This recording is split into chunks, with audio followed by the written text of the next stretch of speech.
לך דודי לקראת קלה, פני שבת נקבלה.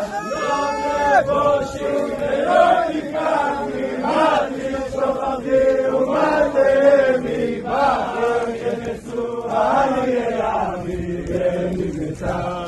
יראתי לה לך דודי לקראת קלה, פני שבת נקבלה. והיום נשיסה שוסי, ורחק כותוי עלייך, יסיס עלייך אלוהייך, וצוצתה הקלה לך דודי לקראת קלה, פני שבת נקבלה. ימינו שמאל תפוצי ואת אדוני תריצי על ידי, ופרתי ונשמחה ונגילה לך דודי לקראת קלה, פני שבת נקבלה.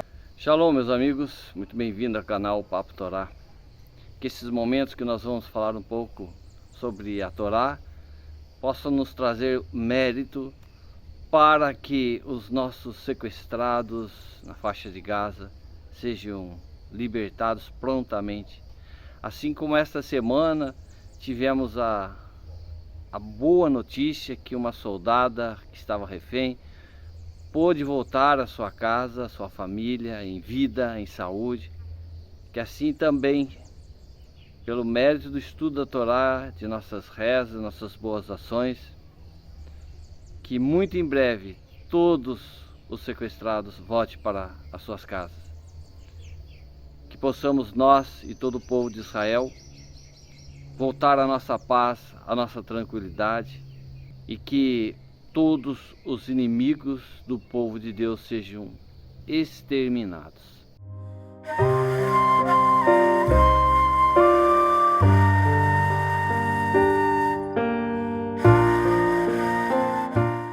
A porção Vaerá que estudamos esta semana na Torá nos conta a história da destruição de Sidom e Amorá, Sodoma e Gomorra. E lá vivia Lot, o sobrinho de Avraham Avinu, com sua família, como já falamos na porção passada. E toda a cidade foi destruída. Homens, mulheres, crianças, jovens, idosos, não sobrou ninguém. Somente Lot e suas duas filhas se salvaram. Mas a pergunta é por que Hashem destruiu uma cidade inteira? E a resposta está na Torá. A imoralidade tomava conta da cidade de Sidom. E da imoralidade partiu-se para outros pecados. Eles passaram a ser pessoas extremamente ímpias, injustas, maldosas com o próximo. A maldade era tanta que era proibido acolher alguém na sua casa. E nesta porção, Lot estava no portão da cidade, porque ele era o juiz naquele dia. Naquela época tinha o costume de pessoas importantes se tornarem juízes da cidade.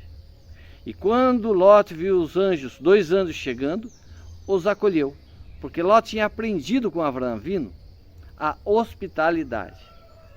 E ao levar para sua casa, logo vieram os habitantes, cercaram a casa e queriam que Lot deixasse os visitantes sair, para que eles então abusassem sexualmente os viajantes. Mal sabiam que se tratava de 2 anjos.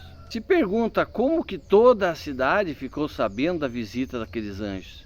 Se Lot tomou o maior cuidado ao levá-los da praça para a sua casa. Ele foi por caminhos onde ninguém pudesse vê-los, porque Lot sabia que lá era proibido receber visitantes.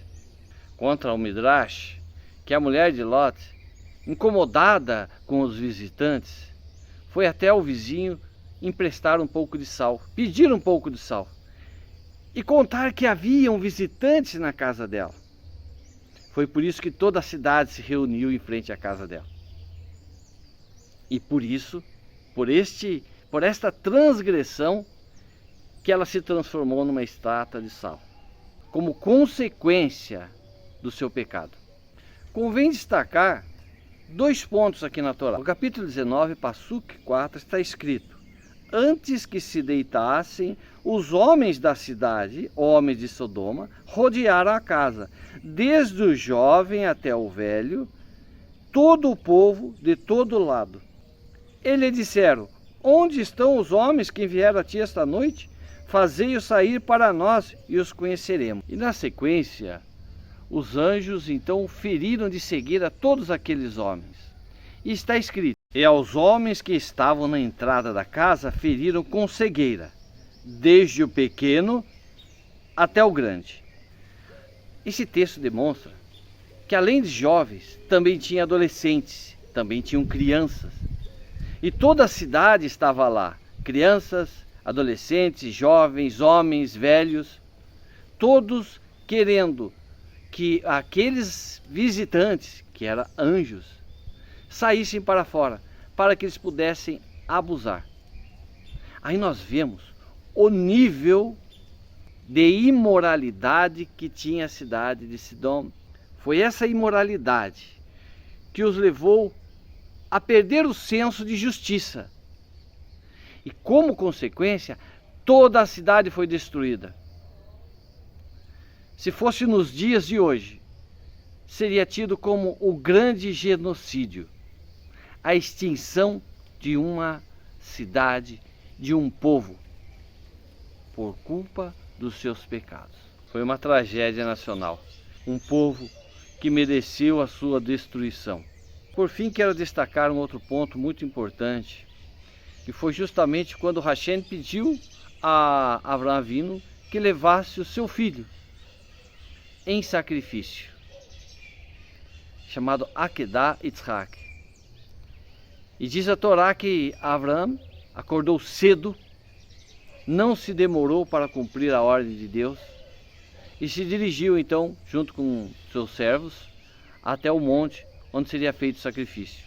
Em dado momento, pediu para os servos que ficassem, apenas ele e seu filho Yitzhak seguiram para o local determinado. No caminho, o seu filho amado Yitzhak falou: pai, meu pai, está tudo pronto para o sacrifício, mas onde está o cordeiro? E Avraham respondeu: Deus proverá. Que situação difícil, impossível de compreender. Diante de tal prova, Avraham Avinu ainda acreditou que Deus proverá. E de fato, na sequência da história, nós vemos que quando o anjo diz: não faça isso, não levante a mão contra o seu filho, Avraham olhou para o lado e viu um cordeiro embaraçado numa árvore por seus chifres. De fato, Deus trouxe a solução. Quando surge uma situação de extrema dificuldade na nossa vida, a solução já existe. Hashem, que tudo sabe, o começo e o fim de todas as coisas, já providenciou uma saída. Nós vivemos momentos muito difíceis, onde as forças de defesa de Israel estão numa operação na faixa de Gaza para trazer de volta os reféns que lá estão. Parece uma situação impossível, mas Deus já tem a solução. Assim como Sodoma e Gomorra foram destruídos, todos os seus habitantes, todos os malvados, da mesma forma, aqueles que fizeram essa tremenda maldade com o nosso povo serão destruídos da face da terra, e nunca mais se ouvirá o nome deles. Deus já tem uma solução. Nós não sabemos qual é essa solução, mas acreditamos, assim como Avraham, acreditamos que Deus proverá uma solução o mais breve possível. Que haja paz para a terra de Israel e para todos os judeus na diáspora. Que Deus nos abençoe, que abençoe todos os Bnei Noach, todos aqueles que acreditam na Torá, aqueles que têm a certeza que Deus proverá uma solução para nós. Shabbat Shalom, E até a próxima semana, se Deus quiser.